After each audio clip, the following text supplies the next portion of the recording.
नमस्कार दोस्तों, आप सभी लोगों का बहुत बहुत स्वागत है। आप सभी के अपने परिवार स्टूडेंट डिलाइट में। यार दोस्तों, आज सुबह जो आपका मॉक टेस्ट था, मॉक टेस्ट नंबर 25, कुछ कारणवश जो है तबीयत नहीं ठीक रहने के कारण जो है हमने आपको मॉक टेस्ट तो दे दिया था और उसका लाइव डिस्कशन हमने नहीं करवा पाया था। तो अभी सोचे कि करवा ही देते, नहीं तो फिर कल का डिस्टर्ब हो जाएगा। चलिए, तो मॉक टेस्ट 25 का प्रश्न संख्या पहला का शुरुआत करते हैं। देखो प्रश्न संख्या पहला क्या है। दिया गया यदि 1/43.21 का मान दे रखा है, 0.02314, हमको इसका मान बताना है। देखो, इस प्रकार के प्रश्न में जो है केवल दशमलव का हेराफेरी होता है, नहीं केवल दशमलव का। अंक अगर देखोगे तो वही इस्तेमाल है, 4321 4321, लेकिन दशमलव का हेराफेरी आपको दिखेगा। तो देखिए, जब भी ऐसा प्रश्न अगर आपसे पूछा जाए तो सबसे पहले जिसका मान निकालना है उसको लिखिए। तो मान किसका निकालना है, देखो तो आपको मान बताना है 1/0 है ना, 0.00431 का, इसी का मान बताना है। यह बात जो आपको बोले थोड़ा माइंड में सेट कर लीजिएगा। एक्चुअली थोड़ा स्टोन प्रॉब्लम हमको हो गया है, तो कल से थोड़ा परेशानी होने के कारण हो सकता है कि आपका मे बी क्लास आगे पीछे थोड़ा हो, है ना। सुबह भी दर्द था इसलिए क्लास आपका नहीं ले पाए मॉक टेस्ट दे करके। ऐसा मत समझिएगा कि हम अस्कतिया रहे हैं, कोड़िया रहे हैं, ऐसा कोई बात नहीं है ना। तबीयत ठीक रहेगा तो हम बिल्कुल आपके साथ जुड़े रहेंगे। और इसी कारण थोड़ा इधर देखते होंगे कि आप 10 दिन से लगातार हमारे साथ परेशानी हो रहा था, तो अब ट्रीटमेंट चल रहा है, ठीक है। और अगर बेहतर हो जाएंगे तो फिर कंटिन्यू हो जाएगा। तो अगर लेट सवेर थोड़ा बहुत हो तो आपको मैसेज जाता ही है ना। मॉक टेस्ट तो आपको मिल ही जाएगा टाइम पर। अगर सुबह थोड़ा तबीयत अगर गड़बड़ भी रहा तो हम किसी भी टाइम में आकर के आपको मॉक टेस्ट कंप्लीट करवा देंगे। हाँ, लेकिन जो आपको मॉक टेस्ट दिया जाता है कृपया आप टाइम पर बनाएं। आप अस्कतियाई नहीं, है ना। थोड़ा बस तबीयत खराब होने के कारण गड़बड़ हुआ है स्थिति, है ना। टाइम से इधर उधर हुआ, इधर 10-15 दिन में, है ना। तो क्या कीजिएगा, वो भगवान का देन है। स्थिति सुधार होगा फिर सब चीज सही हो जाएगा। तो थोड़ा अगर अभी विलम्ब भी होता है, कितना लोग मैसेज भी करते हैं कि सर आज मैसेज भी आया लोग का कि आज का मॉक टेस्ट नहीं हुआ। हमको खुद ध्यान में बैठा रहता है कि हम लड़का के साथ बेईमानी नहीं करें, है ना। आपको मॉक टेस्ट हमने दे दिया था, बस हमको लग रहा था कि जब भी तबीयत में सुधार होगा हम आके लाइव डिस्कशन करवा देंगे। इसलिए थोड़ा अगर विलम्ब भी हो तो अभी थोड़ा समझिएगा बात को, है ना। लेकिन करवा देंगे आपका मॉक टेस्ट। हाँ, इसका मान बताना है। तो हमने बोला कि जब भी ऐसा प्रश्न पूछा जाए आपसे तो जिसका मान बताना है उसको लिखिए, फिर जिसका मान दिया गया उसको लिख दीजिए। अच्छा, मान किसका दिया गया, 1/43.21 का मान दिया गया। अब सोचो, अब परिवर्तन सोचिए। ऊपर तो जस का तस है, नीचे देखो 2 2 4 2 6 1 7 अंक दशमलव था, कितना बचा, 2 अंक, यानी 5 अंक दशमलव हट गए। यानी विपरीत में जो है 5 शून्य का प्रयोग करेंगे, कै शून्य का, 5 शून्य का। यही तो अब देखिए दोनों मान आपस में बराबर हो जाएगा अगर देखोगे आप तो, है ना। इसमें कोई छेड़छाड़ नहीं करना है ना, क्योंकि इसका तो मान आपको निकालना ही है, इसके आधार पर निकालना है। अब देखिए इसमें आप ऊपर देखिए कि बराबर था, नीचे 7 अंक था, 2 अंक बचा, 5 अंक घटा, 5 शून्य लगा दिया हमने। अब देखिए दोनों मान बराबर हो जाएगा, 5 शून्य डिवाइड करो, यह जो है इसके बराबर हो जाएगा। अब देखिए इसका मान प्रश्न में कितना दे रखा है, चला यह देखो, इसका मान आपको प्रश्न में दे रखा है 0.02314, है ना। चलिए, और गुना हो गया आपका 1/5 शून्य।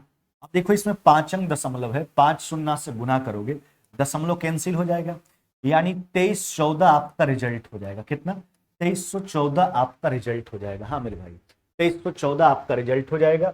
कौन सा उत्तर करोगे आप, ऑप्शन नंबर आपका बी हो जाएगा मेरे भाई। क्या हो जाएगा, ऑप्शन नंबर आपका बी हो जाएगा। बस सिंपल सा कंसेप्ट है, जिसका मान निकालना है उसको लिखिए, फिर जिसका मान दिया गया उसको छाप दीजिए। अब इसको जो है इसके बराबर करना है, तो इसलिए समझिए कि ऊपर तो बराबर था, नीचे 7 अंक दशमलव था, 2 बचा, है ना, यानी 5 शून्य विपरीत में लगा दीजिए। देखिए इसके बराबर हो जाएगा, इसका मान का प्रयोग कर दीजिए, रिजल्ट आ जाएगा। चलिए अगले सवाल की ओर आते हैं। यदि किसी त्रिभुज, कोई ट्रायंगल का बात किया गया, यदि किसी त्रिभुज का परिमाप 36 सेंटीमीटर है, इसकी अंतः त्रिज्या 4.5 सेंटीमीटर है, इसका क्षेत्रफल आपसे पूछा। देखो मेरे भाई, हम दोनों बात बताते हैं। अगर किसी त्रिभुज के अंतःवृत्त का त्रिज्या अगर आपको दिया जाए तो उस स्थिति में त्रिभुज का जो क्षेत्रफल होता है वह होता R×S। लेकिन अगर बाह्य वृत्त का त्रिज्या दे दिया जाए, है ना, अगर बाह्य वृत्त का अगर आपको त्रिज्या दिया जाए तो उस स्थिति में त्रिभुज का क्षेत्रफल होता है भुजाओं का गुणनफल त्रिभुज अगर एबीसी है तो भुजा का गुणनफल ए गुना बी गुना सी, भुजाओं का गुणनफल बटा 4r, 4r, ये दोनों स्थिति बता दी। अंतवृत्त के केस में त्रिभुज का क्षेत्रफल, बाह्य वृत्त का त्रिज्या अगर दिया जाए तब त्रिभुज का क्षेत्रफल, भुजाओं का गुणनफल बटा 4r। अभी तो अंतवृत्त का त्रिज्या दिया है। अच्छा, अंतवृत्त का त्रिज्या कितना दिया गया, तो यह हो गया आपका 4.5, कितना मेरे भाई 4.5। इसमें सेमी पैरामीटर से गुना कर लीजिए, एरिया निकल के आ जाएगा। तो परिमाप दिया गया 36, तो सेमी पैरामीटर इसका आधा यानी 36 का आधा कर लीजिए, कितना हो गया आपका 18। चलिए 18 चौक कितना हो गया आपका 72, 18 का आधा 9, 72 और 9 कितना हो जाएगा आपका, ये हो जाएगा आपका 81 सेंटीमीटर में है, तो 81 वर्ग सेंटीमीटर आपका रिजल्ट हो जाएगा। क्या हो जाएगा, 81 वर्ग सेंटीमीटर आपका रिजल्ट हो जाएगा। कौन सा उत्तर करोगे मेरे भाई, ऑप्शन नंबर आपका बी हो जाएगा। क्या हो जाएगा, ऑप्शन नंबर बी। जब अंतवृत्त का त्रिज्या दिया जाए तो त्रिभुज का क्षेत्रफल होता है आर इंटू एस, जब बाह्य वृत्त का त्रिज्या दिया जाए तो त्रिभुज का क्षेत्रफल होता है भुजाओं का गुणनफल बटा 4r। चलिए अगले सवाल की ओर आते हैं। एक क्वाड्रेटिक इक्वेशन का बात किया गया, द्विघात समीकरण का बात किया गया। कहता है द्विघात समीकरण के दो मूल, दो रूट जो है अल्फा और बीटा है, जहां अल्फा प्लस बीटा बराबर 10, अल्फा माइनस बीटा बराबर 4 समीकरण आपसे पूछा जा रहा है। देखो फिर यहां से दोनों रूट निकाल लीजिए। देखो अल्फा प्लस बीटा बराबर कितना हो गया आपका 10, जबकि अल्फा माइनस बीटा है ना बराबर में कितना हो गया आपका 4। कैलकुलेट कर लीजिए इसको। देखो बीटा से बीटा कट गया। अब देखो 2 अल्फा बराबर में कितना हो गया 14, अल्फा बराबर कितना हो गया आपका 7, तो बीटा निकाल लीजिए। अच्छा बीटा सोचो, alpha plus beta, alpha plus beta आपका 10 है, उसमें अल्फा 7 है, तो बीटा कितना हो जाएगा आपका 3। यह दोनों मूल निकल करके आ गया क्वाड्रेटिक इक्वेशन का। अब देखो अगर दोनों मूल मालूम हो, दोनों रूट मालूम हो, तो द्विघात समीकरण कैसे लिखते हैं ध्यान रखना। उसका फॉर्मेट होता है एक्स स्क्वायर माइनस में मूलों का योग इंटू एक्स प्लस में मूलों का गुणनफल बराबर में 0। यही क्वाड्रेटिक इक्वेशन का फॉर्मेट है। कब, जब मूलों का योग और मूलों का गुणनफल मालूम हो तब, नहीं जब मूलों का योग और मूलों का गुणनफल मालूम हो तब, है ना। तो यहाँ पर दोनों मूल मालूम हो गया अल्फा और बीटा, तो मूलों का योग और मूलों का योग तो पहले से मालूम था, गुणनफल मालूम चल जाएगा। अब इक्वेशन आप लिख सकते हो। देखो तो यह हो जाएगा आपका एक्स स्क्वायर है ना माइनस में मूलों का योग 7 और 3 कितना हो गया आपका 10x, ये तो पहले से मालूम था। गुणनफल 17 के कितना हो जाएगा आपका 21 है ना बराबर में 0। यही क्वाड्रेटिक इक्वेशन आएगा आपका, यही एक्स स्क्वायर माइनस में 10x प्लस में 21 बराबर में 0। क्या हो जाएगा, एक्स स्क्वायर माइनस में 10x प्लस में 21 बराबर में 0। कौन सा उत्तर करोगे, ऑप्शन नंबर सी हो जाएगा। एक्स स्क्वायर माइनस में 10x प्लस में 21 बराबर आपका हो जाएगा 0, यह रिजल्ट हो जाएगा। तो सबसे पहली बात, यह बात आप ध्यान रखना, यह तो बहुत इंपॉर्टेंट बात है कि एक बार ऐसा ही पूछ दिया जाता है आपसे एग्जाम में कि अगर मूलों का योग मूलों का गुणनफल को दे देगा कि अगर दो मूल अल्फा और बीटा है तो बताइए द्विघात समीकरण क्या होगा। तो ध्यान रखना, अगर मूलों का योग और मूलों का गुणनफल मालूम हो तो क्वाड्रेटिक इक्वेशन होता है एक्स स्क्वायर माइनस में मूलों का योग इंटू एक्स प्लस में मूलों का गुणनफल बराबर 0। तो जो दो मूल मालूम था, मूलों का योग और मूलों का अंतर दिया था, उसके माध्यम से हमने मूल निकाल लिया। फिर इक्वेशन लिख दीजिए एक्स स्क्वायर माइनस में 10x प्लस में 21 बराबर में 0। अगले सवाल की ओर आते हैं। कहता यदि किसी वस्तु को 73 रुपया में बेचने की बजाय अगर 82 रुपया में बेचा जाए, बेचने पर जो है लाभ प्रतिशत पहले के अपेक्षा दुगना हो जाए। अच्छा एक सिंपल सा बात है, लाभ प्रतिशत पहले के अपेक्षा दुगना हो गया, नहीं लाभ भी दुगना हो जाएगा पहले के अपेक्षा, तब ने लाभ प्रतिशत भी दुगना हुआ है ना। तो सोचो कै रुपया पहले के अपेक्षा बढ़ रहा है, पहले 73 में बेचा जा रहा था, कितना में बेचा जा रहा है 82 में, यानी कै रुपया अधिक में बेचा जा रहा है पहले के अपेक्षा 9 रुपया। तो पहले जितना का लाभ होता था उससे दुगना लाभ हो गया। अच्छा 9 रुपया विक्रय मूल्य बढ़ने से दुगना लाभ हो गया, इसका मतलब पहले भी 9 रुपया का लाभ होता था, फिर 9 रुपया ज्यादा बढ़ा तब ने दुगना लाभ हो गया। तो आपसे कॉस्ट प्राइस पूछा जा रहा है, यानी इससे यही पता चलता है कि पहले भी 9 रुपया का लाभ हुआ करता था पहले सेलिंग प्राइस पर। तो 73 माइनस में कितना 9, यानी कॉस्ट प्राइस कितना हो जाएगा 64, 64 रुपीज। 64 रुपया आपका राइट आंसर हो जाएगा। क्या हो जाएगा 64 रुपया। कौन सा उत्तर करोगे, ऑप्शन नंबर ए हो जाएगा 64 रुपीज। यानी उस वस्तु का जो क्रय मूल्य है वह क्रय मूल्य कितना हो जाएगा 64 रुपया, 64 रुपया हो जाएगा। ऑप्शन हो जाएगा आपका ए है।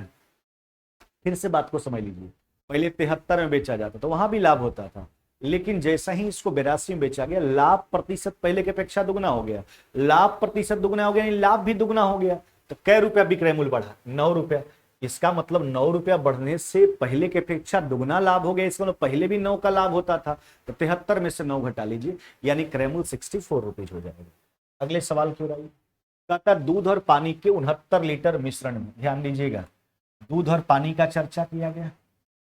दूध और पानी के 69 लीटर मिश्रण में दूध और पानी का अनुपात जो है वह 2 अनुपात कितना मेरे भाई? 1 है। दूध और पानी का अनुपात 1:2 करना है ना? कहता इसमें कितना पानी और मिलाना होगा? अब देखो, पानी मिलाने का बात है, यानी दूध के मान में कोई परिवर्तन नहीं होना चाहिए, है ना। पानी मिलाने का बात किया गया है, कितना पानी और मिलाना होगा? जिसके मान में परिवर्तन नहीं हो रहा उसको, उसका पहले वाला मात्रा उसका बाद वाला मात्रा को बराबर करते हैं। तो पानी मिलाने का बात है, यानी दूध के मान में कोई परिवर्तन, दूध को बराबर कीजिए, यहाँ 2 से गुना करेंगे बराबर हो जाएगा। अनुपात में तो एक तरफ करोगे तो दोनों तरफ करना होगा। अब सोचो पानी कितना बढ़ रहा है, तो आप देख रहे हो पानी कितना बढ़ रहा है? 3 यूनिट। यही 3 यूनिट का मान बताना कितना पानी। अब देखो, पहले का मिश्रण दिया 69 लीटर। अब सिंपल सा बात है, पहले का मिश्रण 69 लीटर। अच्छा, पहले का मिश्रण का यूनिट कितना हुआ? 3। तो 3 यूनिट बराबर 69। वही तो 3 यूनिट का बाद में भी मान बताना है, तो यही रिजल्ट आपका हो जाएगा 69 लीटर, है ना। ऐसे अगर 100 है तो 3 यूनिट बराबर 69। 1 यूनिट का मान निकाल लिए, फिर 3 यूनिट का मान निकाल लिए, 3 से काट लीजिए, 21 बार में है ना, सॉरी 23 बार में है ना, तो 23 गुना 3, फिर वही रिजल्ट आ जाएगा 69 लीटर। कितना पानी मिलाना होगा? 69। ये तो ऐसे भी पता चल रहा था 3 यूनिट बराबर ही 69 था, तो फिर तो 3 यूनिट का ही मान आपको बताना है, तो उतना करने की आवश्यकता ही नहीं थी। तो 69 लीटर हो जाएगा। कौन सा उत्तर हो जाएगा? Option number C. चलिए अगले सवाल की ओर बढ़ते हैं। कहता बबलू तथा अंकित के मासिक, देखो बात किसका? बात बबलू का, बात अंकित का। बबलू और अंकित के मासिक वेतन का जो अनुपात है वह 5 अनुपात कितना है? 7। नहीं, बबलू और अंकित के मासिक वेतन के बीच का रेशियो 5:2 क्या है? 7। उनके व्यय का जो अनुपात है वह 2 अनुपात कितना है? 3। यानी उसके खर्च के बीच का जो रेशियो है 2:3। यदि उन दोनों में से प्रत्येक का जो है मासिक बचत 800 रुपया, तो बबलू का मासिक वेतन पूछा जा रहा है। समझो बात। हम आपको बार बार बोलते हैं चेला कि इनकम में 2 ही चीज होता है, एक्सपेंडिचर होता है और सेविंग होता है। नहीं, इनकम बराबर एक्सपेंडिचर प्लस में सेविंग। यानी इनकम में या तो खर्च होगा या तो क्या होगा? बचत होगा। खर्च और बचत को जोड़ दीजिए तो आय निकल करके आ जाएगा।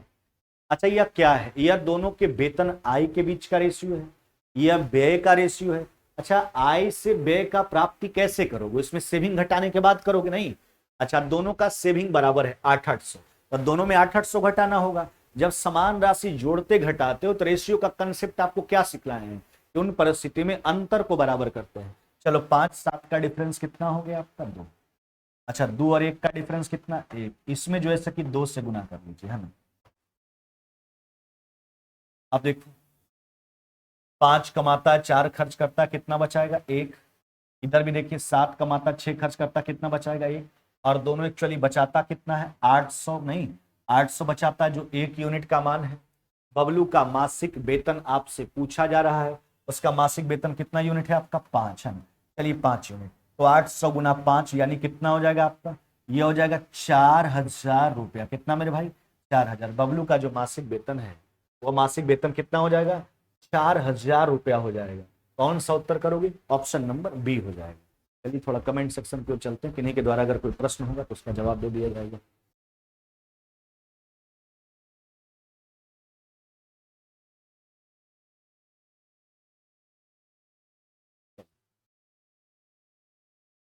किन्हीं का कोई ऐसा सवाल नहीं है। अगले सवाल की ओर बढ़ जाते हैं। कहता 20 मीटर और 14 मीटर ऊंचे 2 खंभों के ऊपरी सिरों को एक तार से जोड़ा जाता है। यह तार क्षैतिज के साथ 30 डिग्री का कोण बनाता है। तार का लंबाई देखो, यह देखो 20 मीटर का है और एक 14 मीटर का है। नहीं,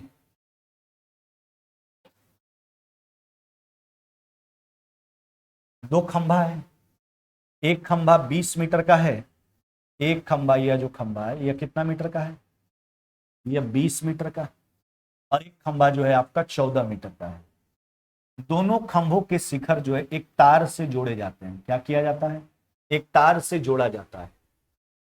यदि तार क्षैतिज के साथ जो है, देखो यह तार जो है यह क्षैतिज के साथ कितना डिग्री का कोण बनाया, 30 डिग्री का। तो हमसे कहता तार का लंबाई बताइए। अच्छा, तार कौन वाला है, यही है ना जो दोनों के शिखर को जोड़ता है। आराम से बात को समझो। देखो यह 14 तो यह भी 14, 20 में से 14 घटा लीजिए, कितना हो जाएगा 6। यह चाहिए आपको, यानी इस ऊपर वाले ट्रायंगल में लंब मालूम है, कर्ण निकालना है। क्या निकालना है, कर्ण। यानी साइन रेशियो लगाएंगे नहीं, तो साइन 30 का मान कितना होता है, तो कहोगे सर साइन 30 का मान होता है 1/2, यानी कर्ण जो होगा लंब का दुगना। तो 6 का दुगना कितना हो जाएगा 12, ये रिजल्ट हो जाएगा 12 मीटर। क्या हो जाएगा 12 मीटर। यही तो है तार की लंबाई 12 मीटर। क्या हो जाएगा 12 मीटर। कौन सा उत्तर करोगे, ऑप्शन नंबर आपका बी हो जाएगा मेरे भाई। क्या हो जाएगा, बी नंबर, है ना। फिर से एक बार बात को समझिए। 14 14 6 इस ट्रायंगल में आए, लंब मालूम है, कर्ण निकालना है, साइन रेशियो लगाएंगे, है ना। साइन 30 1/2, यानी कर्ण लंब का दुगना, 6 का दुगना 12 मीटर। अगले सवाल की ओर आते हैं। देखो कहता है एक आदमी किसी बैंक में जो है 10% प्रतिवर्ष साधारण ब्याज की दर से जो है, ध्यान दीजिएगा, 18,000 रुपया समय अवधि पर जमा करता है, नहीं, परंतु किसी कारण से जो है उसे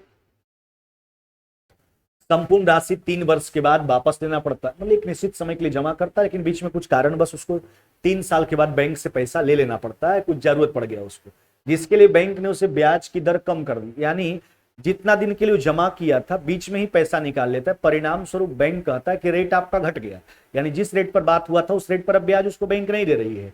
यदि उससे 4500 रुपया कम मिला है तो 5 वर्षों के अंत में मिले होते, है ना, जो उसे 5 वर्षों के, देखिए सुनिए, अब कहता उसको जब बीच में निकाला 3 वर्ष के बाद, तो उसको जितना मिलना चाहिए था 5 वर्ष के अंत में, यानी मामला कई साल का था, 5 साल का, है ना। तो जब 3 वर्ष के अंत में निकाला, है ना, तो उसको जितना मिलना चाहिए था उसको 4500 रुपया कम मिला। ठीक है, अच्छा कितना मिलना चाहिए यह सोचो पहले।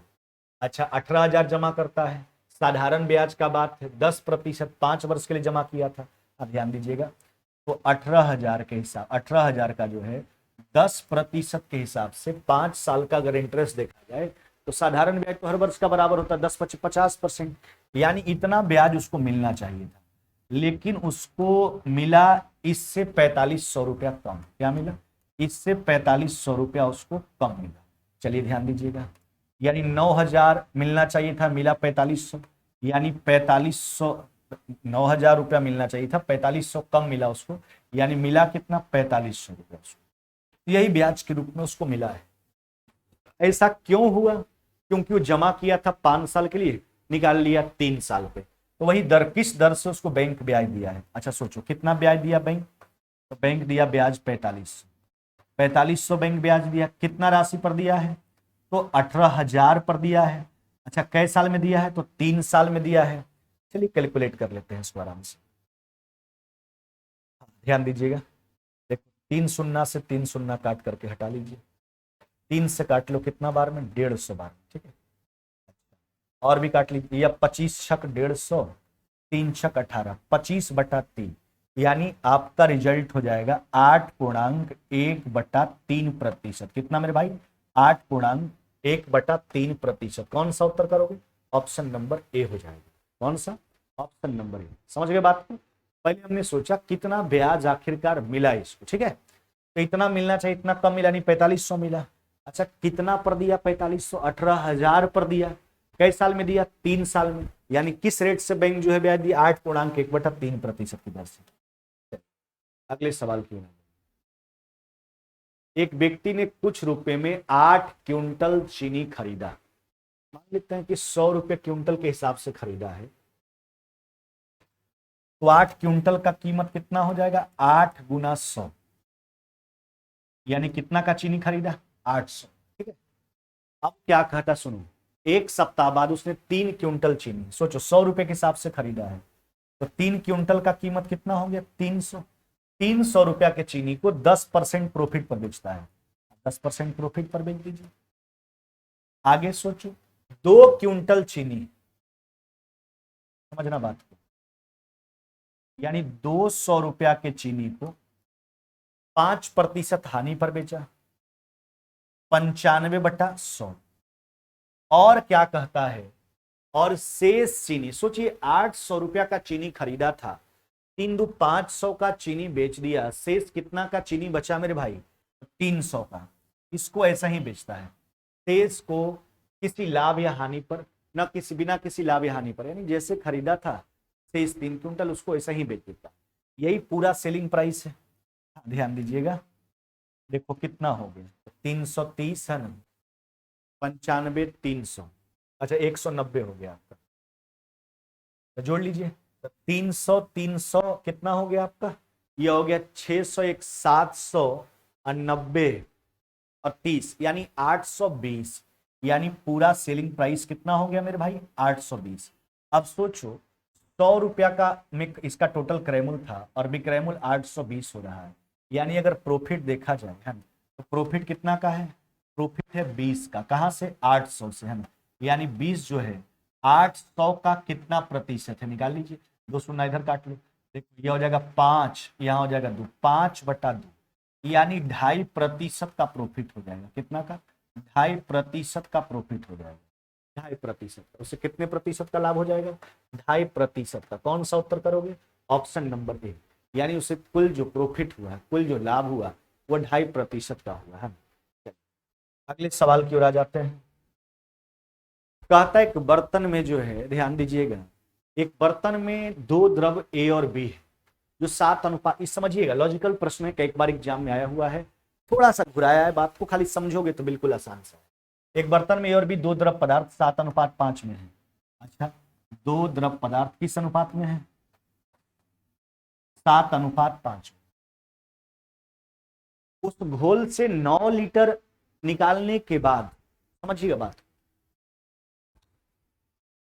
जो दोनों द्रव पदार्थ था एक बर्तन में, उस घोल से 9 लीटर निकाला गया, और क्या कहता, उतना ही बी डाल दिया। अच्छा एक बात सुनिए, 9 लीटर अगर निकालते हो, जैसे हम बार बार आपको बोलते हैं कि चला अगर 2 या 2 से अधिक चीज का मिश्रण, एक बर्तन में अगर दूध और पानी मिला हुआ है 5:1 के अनुपात में, 20 लीटर का मिश्रण, अगर हम 5 लीटर निकाल भी लेंगे तो मिश्रण का मात्रा भले घटेगा, उसके अनुपात पर कोई फर्क नहीं पड़ने वाला है। चला समझ रहे हो बात को, तो अगर मिश्रण को निकाल भी लिया जाएगा 9 लीटर, तो दोनों द्रवों के बीच का रेशियो वही होगा जो प्रारंभिक रेशियो था, क्योंकि मिश्रण घटने से रेशियो पर कोई फर्क नहीं पड़ेगा, उसमें जो भी मात्रा बचेगा उसमें वही रेशियो में वो दोनों मिला होगा। चलिए, तो 9 लीटर निकाला, लेकिन अब 9 लीटर बी डाल दिया गया, तब ए और बी के बीच का रेशियो 1:1। अच्छा, बी डाल दिया गया है, यानी ए के मान में परिवर्तन नहीं हुआ, तो ए को बराबर कर लीजिए, यहां 7 से गुना कीजिए। बी का यूनिट कितना बढ़ रहा है, देखो बी का यूनिट कितना बढ़ा।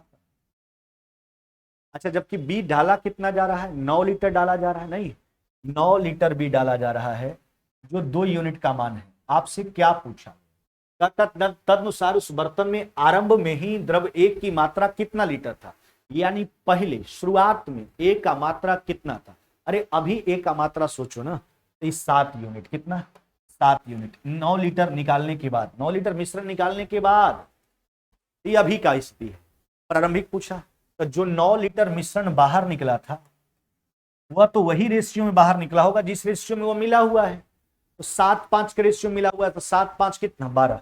तो जो 9 लीटर बाहर हुआ था उसमें ए का मात्रा देख लीजिए, यह हो गया आपका 7। चलिए, ए का अभी का मात्रा और जो निकला वह दोनों को जोड़ लेंगे, ए का प्रारंभिक मात्रा आ जाएगा। यहाँ देखो 3 4, एलसीएम कितना हो जाएगा 4, 63 गुना 2 126 और 21, ये हो जाएगा 147 बटा कितना 4, यानी हो जाएगा 36.3/4 लीटर, कितना 36.3/4 लीटर है ना, 36.3/4 लीटर, यही आपका रिजल्ट है। यही ए का आरंभिक मात्रा है, पहले वाला मात्रा है ना, यही है ए का आरंभिक मात्रा। चलिए अगले सवाल की ओर आ जाते हैं। हाँ, अगला सवाल देखो, थोड़ा कमेंट कुछ है देख लेते हैं उसको, है ना।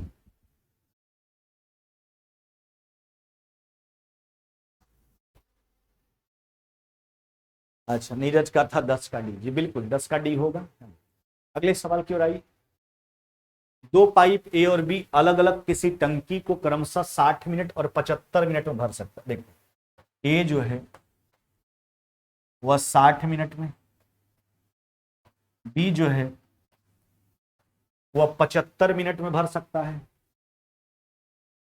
टंकी की तली में उसको खाली करने के लिए एक तीसरा पाइप लगा है, तीनों एक साथ खोल दिया था, 50 मिनट में भर जाता है। ध्यान दीजिएगा, ए बी और सी, एक तीसरा पाइप लगा है टंकी को खाली करने के लिए, खाली करने वाला, तीनों मिलकर जो है 50 मिनट में टंकी को भरता है, तीनों मिलकर भरता है 50 मिनट में।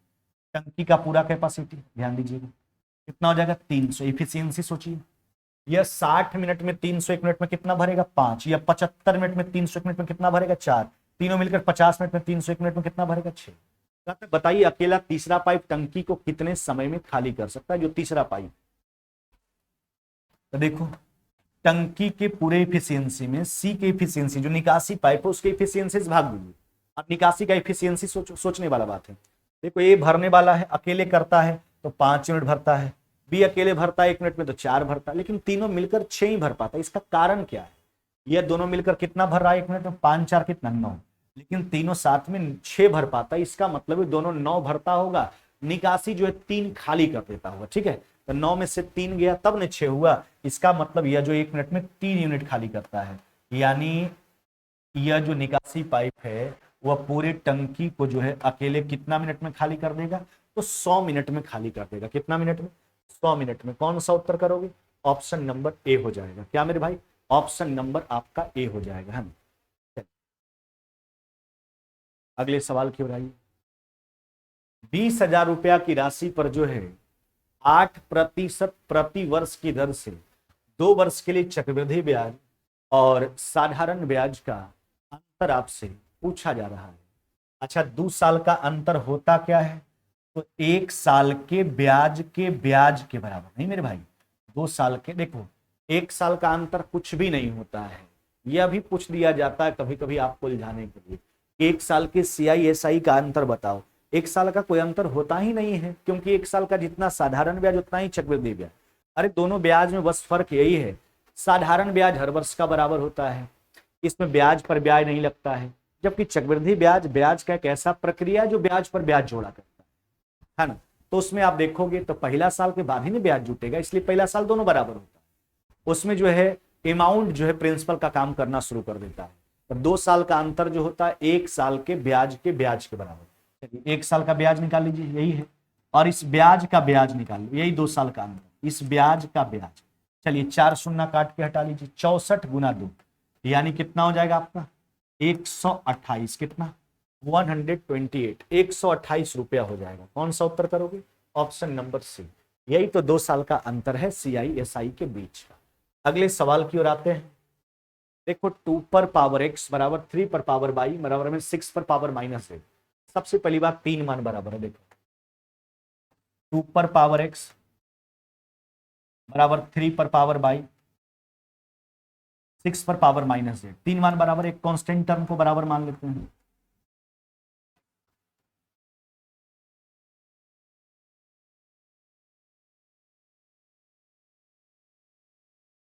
बोलो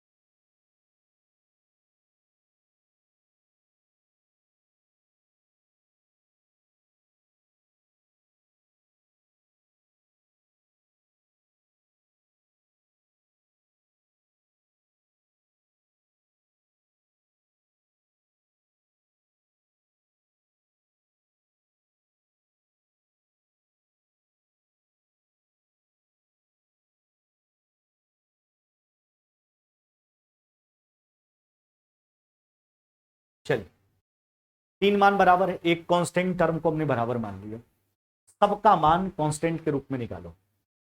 अच्छा 2 बराबर, बारी बारी के बराबर करेंगे, पावर पलटेगा, 2 बराबर के पर पावर 1/x,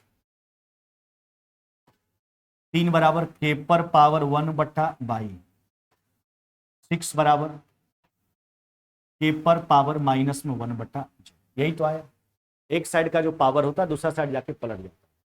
अब 2 3 6 का एक रिलेशन तैयार कर दीजिए, ठीक है, कुछ भी लिख दो सही रिलेशन। तो 2 गुना 3 बराबर 6 आप लिख सकते हो, आप 3 गुना 2 बराबर भी 6 लिख सकते हो, 6 बट्टा 2 बराबर भी 3, 6 बट्टा 3 बराबर 2। ये हो गया के पर पावर 1 बट्टा क्या हो गया x, के पर पावर 1 बट्टा बाई, ठीक है, के पर पावर माइनस में 1 बट्टा जेड।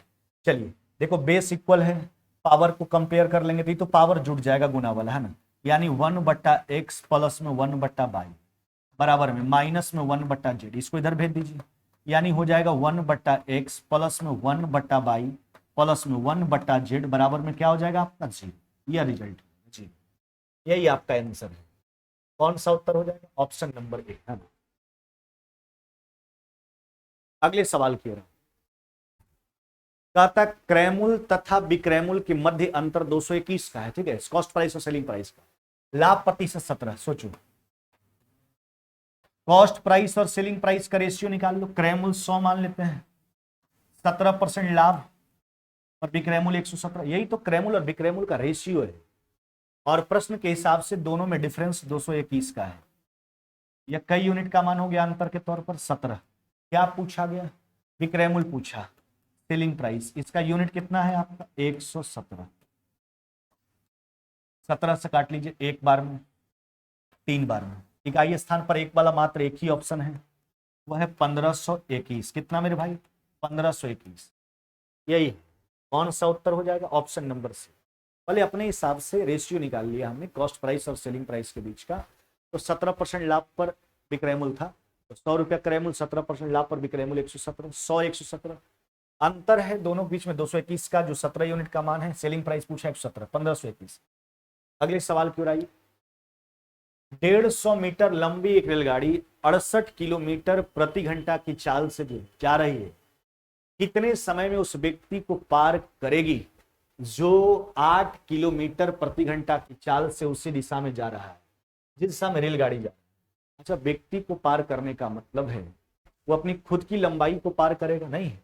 अच्छा, उसका खुद का लंबाई कितना है, खुद का लंबाई है उसका 150। अच्छा, व्यक्ति को पार करेगा खुद की लंबाई को पार, लेकिन यहाँ व्यक्ति भी स्पीड में है, सेम डायरेक्शन है, चाल घटाओ, 68 और 8 का डिफरेंस कितना हो गया 60, इसको मीटर प्रति सेकंड में आप एक्सचेंज कर लीजिए, ठीक है।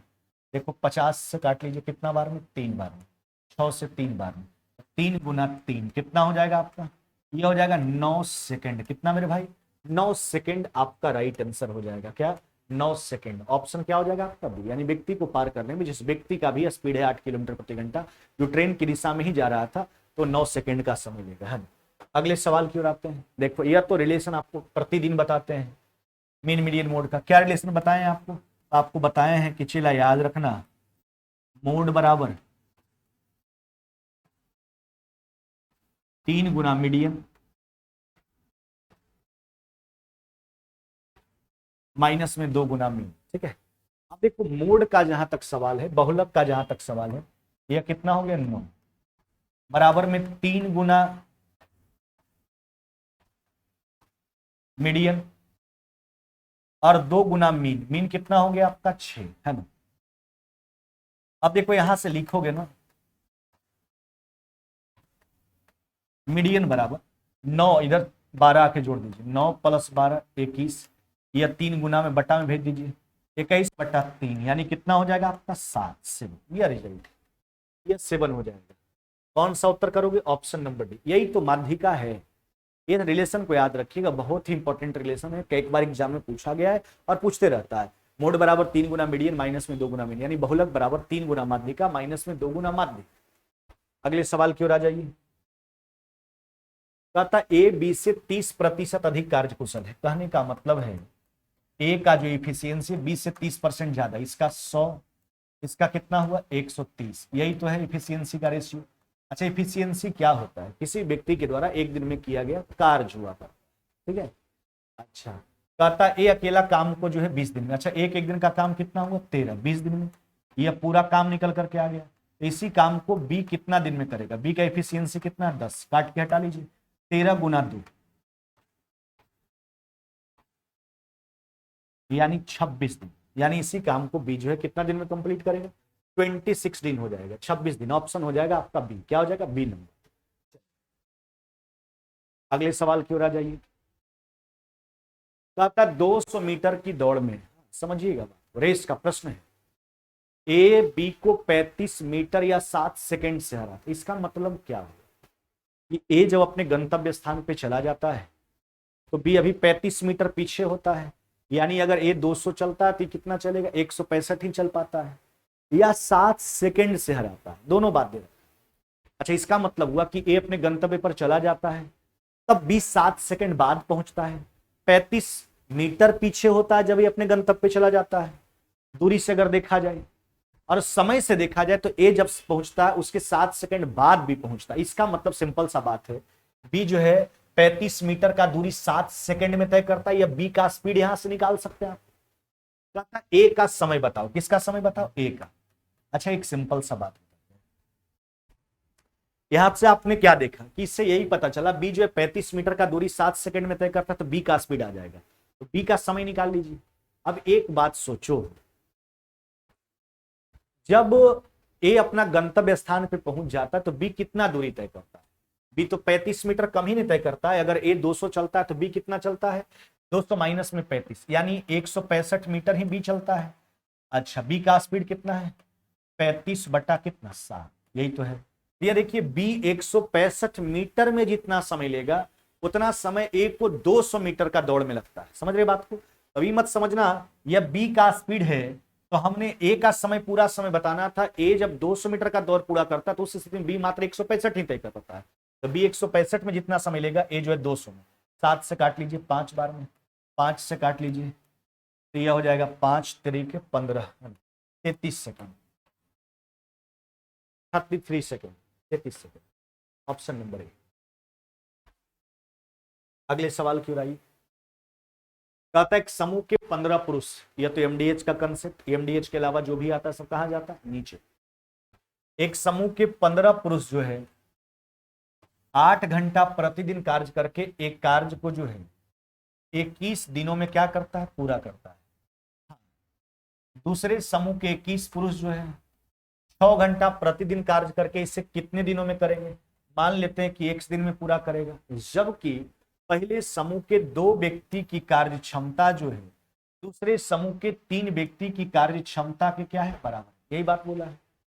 यहां तक कि हम बार बार बोलते हैं एमडीएच के अलावा जो भी आता नीचे, कार्य को भी नीचे रखा जाएगा, इफिशियंसी को भी नीचे रखा जाएगा।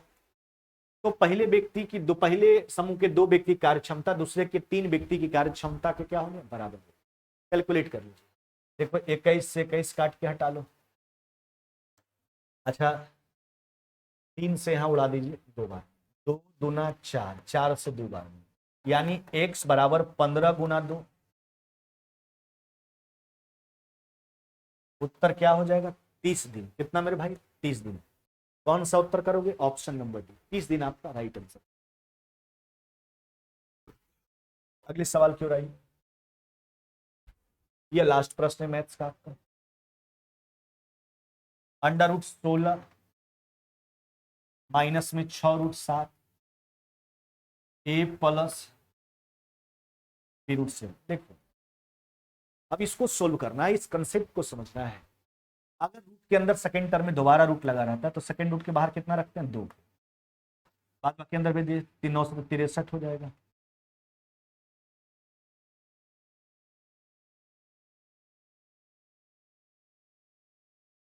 अब देखो 16 को ऐसा तोड़ना है कि जोड़े तो 16 गुना करे तो 63 नहीं। अच्छा, तो क्या तोड़ोगे, 9 7 में जो चिन्ह है चिन्ह लगाइए, टोपी पहनाइए।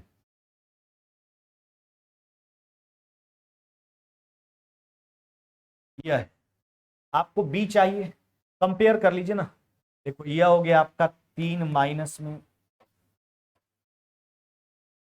√7 बराबर में a प्लस में b√7। जो अकेले मान a का √7 वाला मल्टीपल से कंपेयर कर लीजिए, माइनस में √7 बराबर में b√7। देखो √7 से √7 काट लो, यानी b बराबर हो जाएगा -1। क्या हो जाएगा, b बराबर -1 हो जाएगा, -1। यही तो पूछा गया था, सिंपल सा बात। आते हैं रीजनिंग के प्रश्नों पे।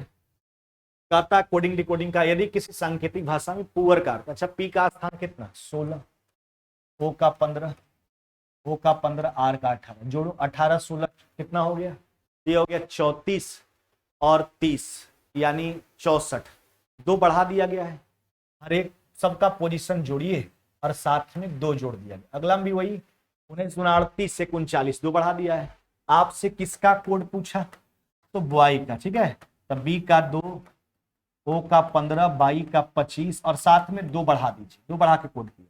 चलो कैलकुलेट करो, देखो 25 15 कितना हुआ, 40 और 4 44, 44 आपका आंसर हो जाएगा। क्या मेरे भाई 44, कौन सा उत्तर हो जाएगा, ऑप्शन नंबर सी 44। आप खाली कंप्लीट करते रहिए ना मॉक टेस्ट को, हर एक एग्जाम में आपको कुछ करने की आवश्यकता ही नहीं मेथड ट्रेडिंग से संबंधित, ऐसा ही क्लियर हो जाएगा, जाओगे तो 100% बना के आओगे। सीरीज का प्रश्न देख लो, पहला बार जो है यहां पर देखो दुगना करके 1 जोड़ा गया, दुगना करके 2, 3, दुगना करके 4, 67 गुना 2 कितना हो जाएगा 134 और प्लस में हो गया आपका 134 और हो जाएगा 4 यानी 138, क्या हो जाएगा 138, 138, कौन सा उत्तर करोगे, ऑप्शन नंबर ए 138 है ना। अगले सवाल की ओर आइए, देखिए डाइस का सवाल है, दो के अपोजिट पूछा, ठीक है, डाइस तो जनरल है क्योंकि निकटवर्ती फलक का योग 7, दो के अपोजिट देखो 3 6 इसमें भी 3 6 इसमें भी, सीधा सीधी बात, यानी दो के अपोजिट क्या हो जाएगा मेरे भाई, ये हो जाएगा 5, क्या हो जाएगा 5, कौन सा उत्तर करोगे, ऑप्शन नंबर ए हो जाएगा। अगले सवाल की ओर बढ़ जाइए, कहता है P Q R S T और यू भी 2 2 4 2 6 7 व्यक्ति का चर्चा है,